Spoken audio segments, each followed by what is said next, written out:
In wannan shine farkon shigowanka wannan tasha tawa mai albarka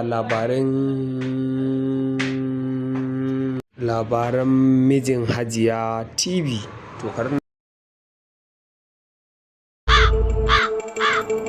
wannan da kuke gani sunan shi Audi Bello shine sabon mijin da na aure. To dukkanin ku Allah ya muku albarka. Da yaki jila ni kaf dangi mu duk mu lamunci wannan auren ba. Sannan ku fa. Gogo. Na'am. Sai kin bi duk inda zaki bi kin raba ta da wannan dan kashin gwiwa. Kai gaggawar da mu da mahaifiyarmu. Idan ba haka ba sai mun ga bayan ka. Baby. God have mercy upon us. Zaka saki uwanmu.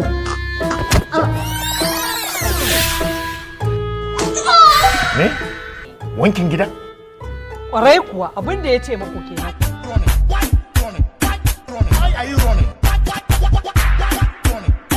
Mijin Hajiya. Da gaske ne abin da ake cewa fara gidan nan?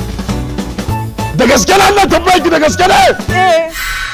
Kuna cikin gidan ku kasa yin komai na yaron ne ki. Wannan auren na Hajiya da wannan ɗan ƙaramin mutumin ya rabu. Asiri wa Hajiya. Kai! Farraka! Waye kai? Sunana Attalbudi, babban malami mai gani har hanji. ‘Ya'yanki su suka kawo ni gidan nan. Inda za su gyara halinsu da gidan na ya zauna lafiya. In suna wuri kakka kuskura ka bi wajen a ɓaɓɓalla ka a rasa maɗori. A sa 'ya'yan nan gaba ɗaya su rinka girmama mijina. Wannan ne mijin kai ba ki jin kunya ba ki ce wannan mijin ki ne. Ka daina kallo na nace.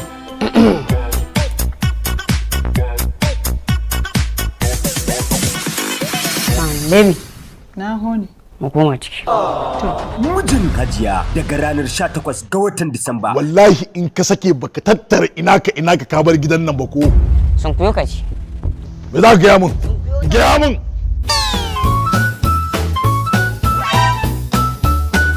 Ka durkusa ka ba shi hakuri.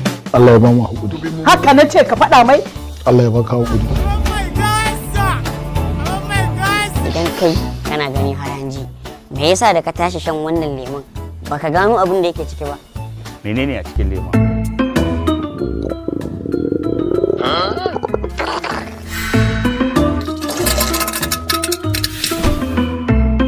Sigarin na aka murje? Duk wannan rashin kunya da kake mun tamkar uwar taka kake yi wa.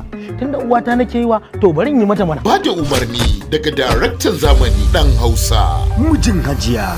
Duk wanda ya ƙara wuce karfe 10 bai shigo cikin gidan nan ba, to ya juya sai dai kwana a waje. Wai kamar ya sai ka ci a kurkuku? Kai! Hajiya.